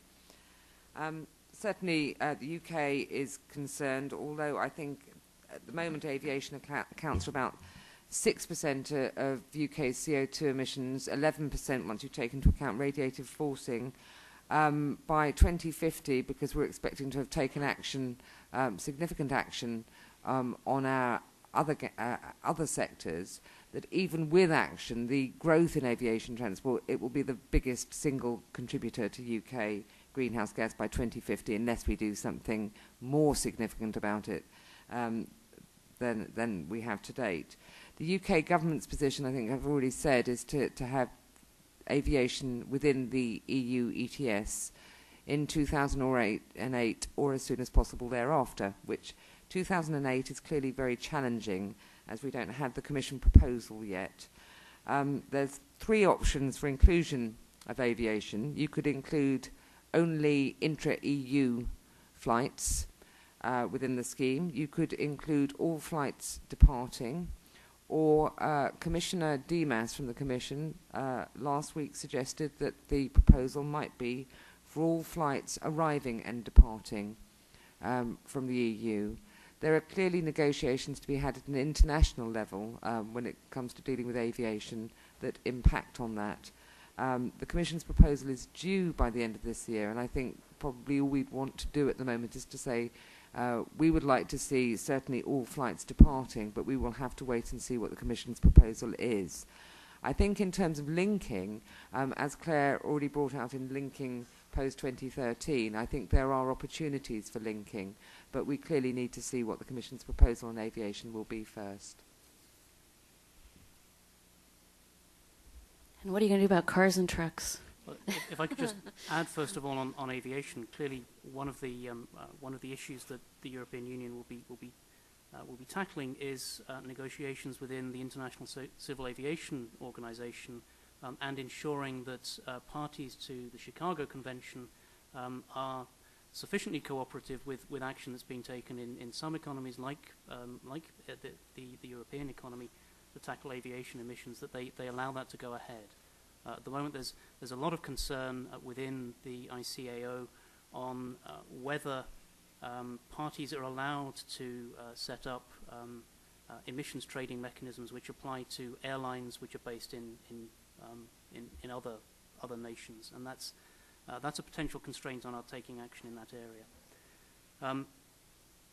I have a question here from Defra Wang of the National Resources Defence Council, asking about policies to reduce greenhouse gas emissions in the transportation sector in the UK and the EU, and plans for additional policies to reduce emissions in the transportation sector going forward.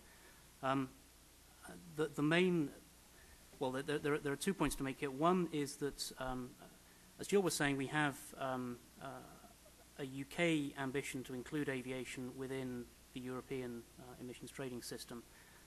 The UK has also been arguing that as part of the review of the legislation that the European Commission is now carrying out, the Commission should look very seriously about the inclusion of surface transport within the emissions trading scheme. That's a slightly nuanced position, because we're just saying the issue needs to be looked at very seriously. I'd feel a lot more comfortable in going to meetings in Brussels if I knew whether we wanted it in or out. Actually, there are an enormous number of technical difficulties with the inclusion in an emissions trading system of things that move around, and things that move around in large numbers and small organizations. And that's an obvious difficulty. The other issue that we're looking at is, and this is, I guess, linked to some of the progress you've been making in California on transportation. We're looking at the fuel efficiency and emissions efficiency of new passenger vehicles, essentially private cars, private automobiles.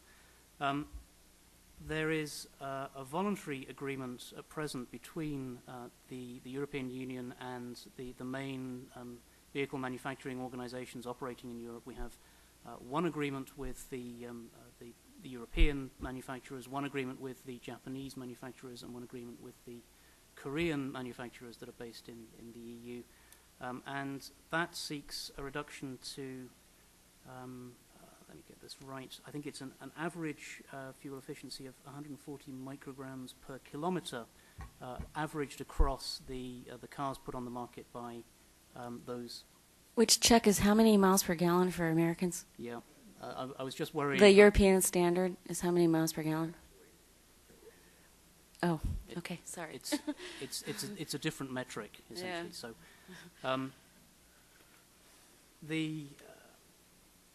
the progress towards the voluntary agreement target has, perhaps predictably not been as significant as we would have hoped. There's been some reduction, but that reduction has slowed in recent years, and I think we're expecting by 2008, which is the end year of the voluntary agreement, the average to be around 160 rather than 140. There is then an issue about what Europe and the European national governments do next. Do we move towards a regulatory system, or do we aim to renegotiate the voluntary agreements? There's a discussion paper on the website of the Department for Transport in the UK, which looks at some of the potential options, and includes, for example, setting a tradable obligation on manufacturers to achieve a given level of efficiency, but allowing them flexibility to exceed that level, provided they buy allowances either from other manufacturers or through the European emissions trading system. So that's one option that we're looking at very seriously. It's effectively another means of linking a trading mechanism to the main European trading scheme. I'm going to pose a question to Tom so he doesn't feel left out, and then take it back to the audience. When we were negotiating Assembly Bill 32 in the legislature, the argument for markets is that the monetary incentive causes people to do the right thing and also to seek out the lowest cost reductions and society saves. The counter argument is that markets are not benign, that people can hoard, people can dump, people can commit fraud. You're an economist, and you're deeply involved in this system. Tell us why we should have confidence that markets on the whole, will be beneficial rather than negative. Okay, that's quite a big question there. Well, first of all, Is your mic on? Okay, it's on. Yeah, Can you hear me? That's good. Okay, first of all, if we just look at the evidence so far in the EU scheme from 2005, Jill mentioned that the market was long in 2005, indicating that there are more allowances than there was demand for the allowances. However, part of the reason for this, well, we suspect, it's very difficult to sort of pin it down, is that there's lots of easy things for firms to do, and once you focus their minds, they automatically make the easy reduction straight off. So if you give them an incentive, they have every reason to do that. In the UK, we estimate that in terms of electricity use, there's actually 25% of all electricity use is just for keeping items like TVs, videos, just on standby. So it's essentially just futile waste of electricity. Now, if we can incentivize firms, businesses to innovate, to create products which don't waste electricity unnecessarily, then there's an easy win there. And in terms of sort of going forward, I said that there are quite some easy wins now that we could make, and we estimate actually, our modelling estimates that up until 2020, in terms of energy efficiency, the abatement costs are actually positive. We're going to be benefiting. Of course, this doesn't account for search costs and people having to change, get up and switch the button off the TV or whatever. Those are costs which are very difficult to sort of estimate. But going forward, the great thing about markets and the great thing about sort of pricing carbon is that it has a dynamic incentive. It induces people to innovate and going forward to create technologies. I don't know myself what those technologies would be. I suspect it would be a broad range of technologies. But once you incentivize people to do things, humans have an incredible ability to create new products, create new processes, and going forward, I suspect this will be a big growth area for companies, creating new technologies, and hopefully the power of the market will help us reduce the negative impacts of climate change. Okay, back to the audience. Lots of hands. Hi, Janet Wilson with the LA Times. I think these are actually clarification questions, but Tom or whoever wants to tackle them. One, have there been any actual greenhouse gas emissions reductions yet from the emissions trading scheme? I know it's new, but how's it doing? Because the environmental end is the main. Or CDMs? Are they, IGCC power plants, or are they, what are CDMs? I just didn't quite get what they were. And also, has there been any increase in the average person's electric bills as a result of any of these programs? Because that's a big concern here. Thanks. Okay, I'll just do the electricity bills question. Well, we estimate that in 2005, the EU ETS had the effect in the UK of increasing electricity prices by about 10%. But just to put this in some context, the actual increase in electricity prices was dwarfed by the increase in the natural gas prices, which was due to various uncertainties and different gas pipelines coming offline, going offline. So the impact of the ETS, whilst it's not totally insignificant, it's actually dwarfed by the impact of other movements in natural gas, etc. And going forward, we estimate that as the caps get tighter, it'll have some effect, but at the same time, this effect is manageable, and at the same time, it induces people to change their behavior. So hopefully, the actual effects will be, whilst not totally significant, it'll be manageable. Was there political upset about that, or did people find ways to save electricity and, end up paying the same amount of money for their needs? Well, the evidence suggests that the impact hasn't been that great, and politically, because of that, it hasn't really been that big an issue. Okay. And the next question, what is a CDM? Give us an example or two of those 1,200 in the pipeline. Yeah, no trouble. I'll also answer one of the email questions we got at the same time, which is what's the definition of a CER? There are a huge range of projects under the Clean Development Mechanism which are currently going on, and one of the key factors of the Clean Development Mechanism process is it doesn't define what your projects have to be. You can come up with an idea and take it to the executive board as a proposal, and then they make a decision as to whether they approve of the methodology, etc. So there's no, I know under the Chicago Climate Exchange, for example, they have, say, I think it's 6 or 7 activities which qualify for creation of credits. Under the Clean Development Mechanism, you can just come forward with a proposal and they'll assess it. But the sort of key projects that are underway at the moment are renewable energy projects, be that a range of wind, solar, etc. Very large number of reduction of N2O and other non-CO2 greenhouse gases from industrial processes. So that's just changing and improving the efficiency of certain industrial processes. Capture of gas from landfill, and a number of other projects like that. Again, if you jump on the UNFCCC, which is the United Nations website, they have a clean development page which actually lists all of the projects, and it has these great little pie graphs like the one I showed you of where which countries the projects are in. I know they've actually got a great pie chart which shows you the percentage of different types of projects that are currently being invested. Now, just quickly on the question of what is a CER, all the different trading schemes have the different currencies, and Jill mentioned that currency under the European scheme is the EUA, so the European Union allowance. The credit or the allowance created under the Clean Development Mechanism is called a CER, or a Certified Emissions Reduction. Unfortunately, JI has a different credit, an ERU. International Emissions Trading has an AAU, and what I advise you all to do is to jump on the web and find a glossary, usually on like a Goldman Sachs or a Point Carbon website, and they'll have a glossary of all those terms, because you'll hear people talking about 3-letter acronyms all the time, and they're just all different allowances under all the different trading schemes. The third question from Janet was, are any of the trades resulting in emission reductions? And since Martin showed a chart that saw a downward trend in both CO2 and in the basket of greenhouse gases for the UK, I guess the question really ought to be rephrased as, do you attribute any of that progress to the trading scheme? Right? European Union. But your chart was UK, right? Well, they're not responsible for the EU, but go ahead, try. The difficulty here is that we have 1 year's data so far, which is 2005. We'll know more once we have future years data.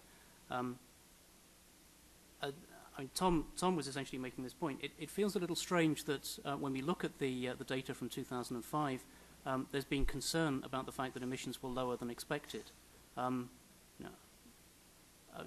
Just as an ordinary member of the public, you'd think that having emissions which were lower than expected was probably a good thing rather than a bad thing. But the extent of the difference between allowances and emissions will be down to 2 factors. One is responses by the installations covered by the system to the price incentive to reduce their emissions, and the other, some of the perverse incentives to over-allocation that were there in the system in the first year. Anecdotally, and it's only anecdotally, firms that are covered by the system do say to us that it has forced them to look at processes, forced them to think about the opportunities they have for making emissions reductions which go beyond the legal minimum requirements, and create opportunities for them then to trade those emissions reductions on the market. We haven't yet got detailed research pointing to those emissions reductions, but if you ask me, am I confident that they're there, I am. If you ask me, am I confident that we'll get emissions reductions in future years, I'm entirely certain that we'll get emissions reductions in future years. The pattern of European environmental legislation is that you get an instrument introduced, it gets progressively tighter as the years go by. We have a mechanism of looking at each 5-year phase, which I think is inevitably going to reduce the carbon intensity of the European economy. We've set up an instrument that potentially works very effectively, and I'm confident that the political will to make use of that instrument will be there. I'm going to take one more question from this side of the House, and then we're moving the mic to the other aisle. So, Susan, you have it, right? Susan Fisher, Air Resources Board. I'm interested in allocation, and I'd like to hear your thoughts on what California should be thinking about in deciding what percentage should be publicly auctioned, and how that decision might affect our hopes of meeting long-term goals. I think in deciding what percentage should be auctioned, certainly what the UK has done is we have, to a certain extent, I think, been constrained by what the other participants in the scheme across Europe are prepared to do. We've already said that we have an ambition to go to full auctioning, but not to move alone. So that sets out our long-term ambition, but we've never set a timescale for that. We would like to do more auctioning. So it depends on whether you're introducing competitiveness impacts or not by auctioning, because there's somebody else out there not doing it. The other thing that is quite important is if you're auctioning, which sectors are you covering? And there are some sectors that are not subject to competition, that have the ability to pass on costs to customers, in which case it's far easier to require them to auction if it changes behaviour further down the line, or even changes their behaviour because they would find it difficult to get full cost passed through. So in deciding how much to auction, you need to look at the sector and what the impact of auctioning in that sector might be. Okay, the lefties, from my point of view.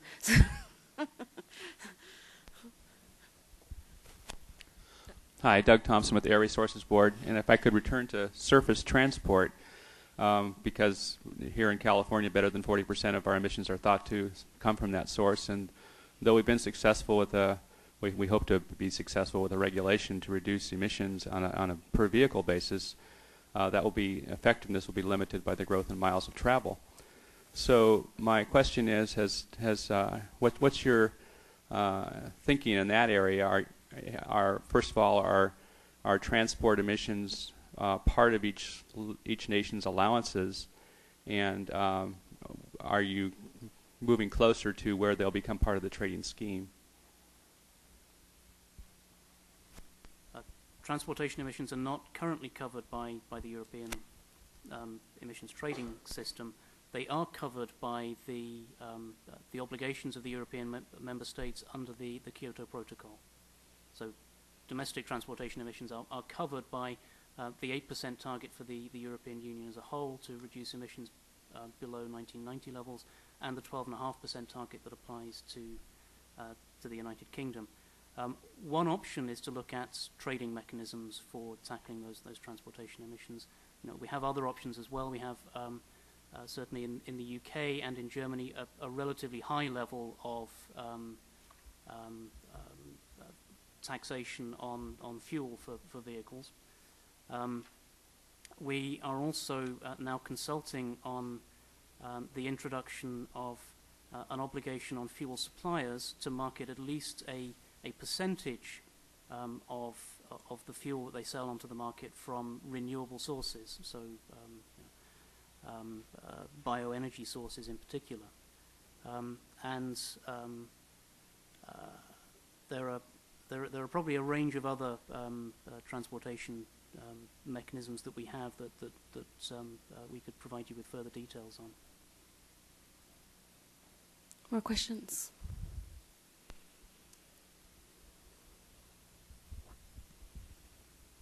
Win Setiawan, Air Resources Board.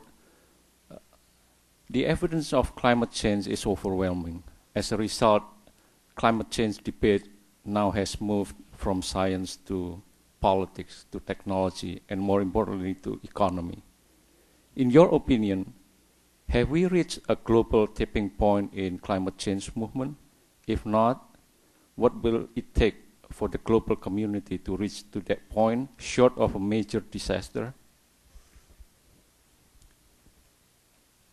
It feels, I mean, I've been working on climate change off and on at various points in my career. I've returned to the climate change issue in the summer of this year, and it feels very much as if some of the recent developments, including, for example, developments here, including the publication of the Stern report in the United Kingdom.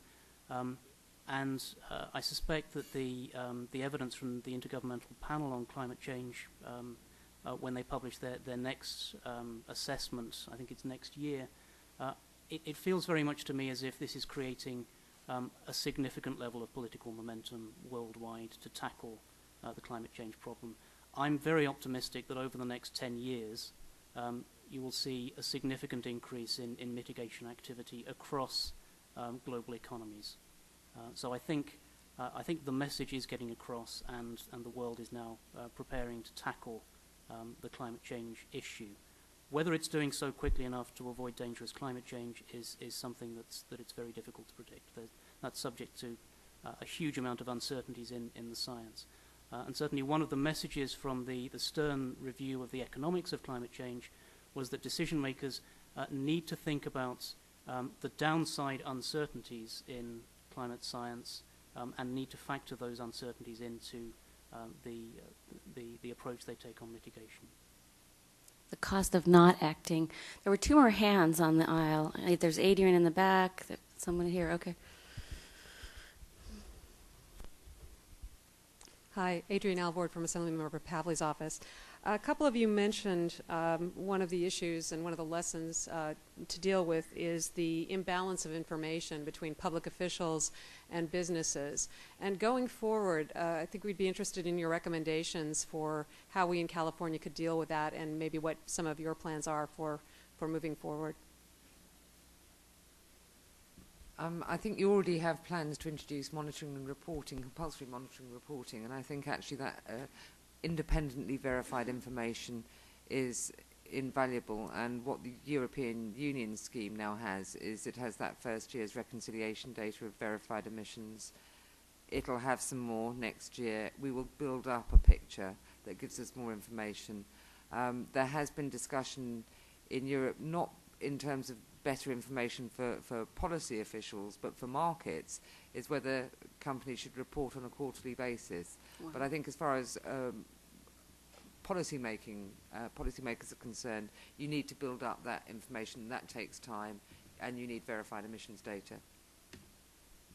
Yeah, if I could add on that, I mean, I have a less sophisticated approach to the detail of this than Jill does, because I just know less about the technicalities of the area. But it feels to me as if public officials need to develop a good level of understanding and a good level of information about the impacts on the firms and the sectors that they're dealing with, but should avoid getting sucked into a detailed debate with each individual firm and with each individual sector about the special rules that apply to that individual firm or individual sector. Sometimes for the business community as a whole, keeping it simple and keeping it crude in terms of the mechanisms you have is actually by far the most easy system for them to deal with, and by far the most powerful way of achieving the emissions reductions that you need. Now, I wouldn't want to say that that's a UK commitment to having simple and crude legislation, but you need to think about some of the benefits that you get from clarity of the instruments that you're introducing, as opposed to the complexity of the instruments you're introducing. Does the fellow in the lavender shirt have the microphone? No? And unless there's burning desires, we'll have this be the last question, the hour of noon having arrived. Thanks. Sam Hitz with the California Climate Action Registry, and I had two questions for Claire.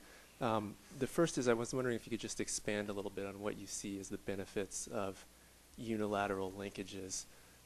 Clearly, I think there's some benefits as far as providing a price safety valve or backstop, but I was wondering if you could expand on what benefits might be beyond that. I think there's probably limitations also in terms of the ability of unilateral linkages to drive further emissions reductions or technological change within a system. And then the second was really a clarification. You had mentioned that the linking directive of the EU had prohibited terrestrial forestry sequestration projects within the EU ETS's Phase 1. And I know at some point there was discussion of possibly including those in Phase 2, and I was wondering if you could add any light on the status of those talks, and as well potentially on carbon capture and storage, the same question. Before I lose your rapt attention, The next two lectures in this series are November 30th, Out of Gas, The End of the Age of Oil by David Goodstein from Caltech, and that'll be 2 to 4 in this room on November 30th. And then on December 11th, we'll have experts from the Regional Greenhouse Gas Initiative in the Northeast states coming and presenting their experiences with the development of that utility-only cap-and-trade system, and that's 9:30 a.m. to 11:30 a.m., December 11th, in the Sierra hearing room, which is adjacent to this room. And I hope you'll join us on those occasions. I want to thank you again for coming today, and please join me in giving a rousing applause for our terrific panel today. Oh, I'm sorry. Did I just... I'm spacing out. All right, then we'll clap. My apologies. All right. Just quickly on the issue of the benefits of unilateral linking, I think there is a couple which may sound a little bit straightforward, but like you say, there's firstly the issue of the price valve or a safety valve.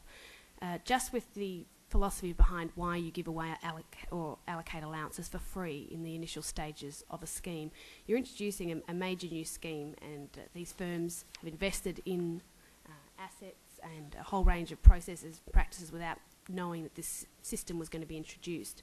So by allowing them to purchase allowances from outside the scheme or increasing basically the low-cost abatement options for them in the early years is a really important thing. And so also with the lack of information you have often with a new scheme internally, by allowing outside credits to be purchased, it's a safety valve for the price, but also for perhaps the lack of information, increases the abatement opportunities. The other thing I would say is that just with the philosophy behind the clean development mechanism, at the moment action on climate change is not global. So by encouraging anybody anywhere to take action to reduce emissions, we're obviously contributing to the solution. So if unilateral action or clean development mechanism, by encouraging people to undertake investments anywhere in the world, we're still reducing emissions globally, and climate change is a global problem. So I would always say that it's never a bad thing to allow or encourage people outside of your own scheme to reduce emissions. There are obviously other issues on that, but you're aware of them. The other thing is that Kyoto Protocol did try to set up a global scheme of trading. It obviously hasn't been successful given the fact that not everybody got on board in the end.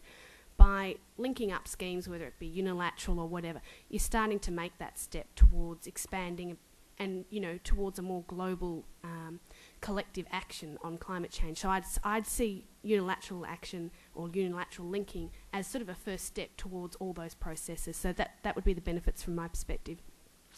Just quickly on forestry credits from CDM, no, Phase 2 will not be allowing, as far as I'm aware, forestry credits to be used for compliance under the European Union allowance system. There may be discussions in future phases, but at this stage I'm not aware of it being a priority within. Yeah, I'm not aware of it being a priority in Europe. There is a belief that there is a large level of uncertainty for verification of emissions reductions from forest sequestration projects. That's a European perspective, and I don't see that changing in the short term at the moment. And sorry, I think you mentioned something about CCS, is that right? Okay.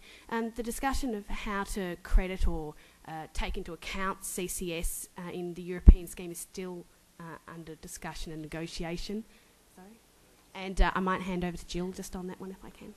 Carbon sequestration, right? That's what you're talking. Yeah. Yeah. Carbon capture and storage, easier. Okay. But the same thing. Yes, there will be potentially some CCS in Phase 2 of the EU emissions trading scheme. We have had discussions with the Commission who are looking at a sort of more robust and long-term way of introducing carbon capture and storage, but nevertheless are very flexible as to us looking at it on a case-by-case basis if we're lucky enough to get any projects going during Phase 2.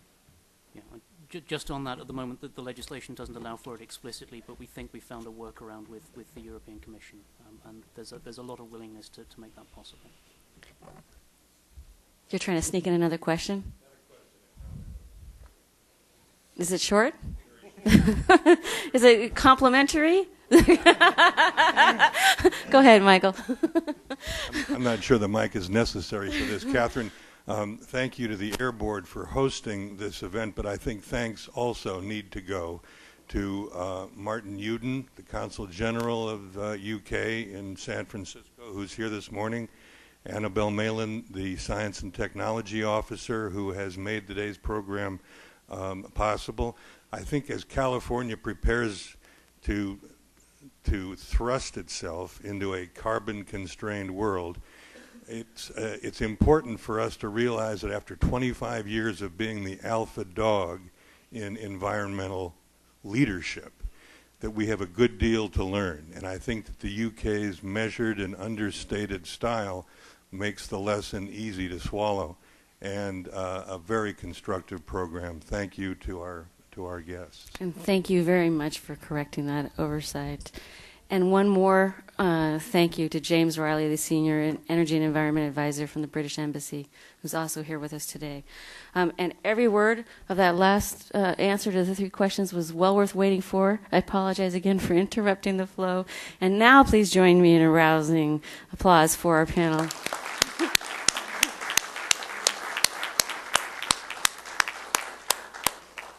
See you at the next seminar.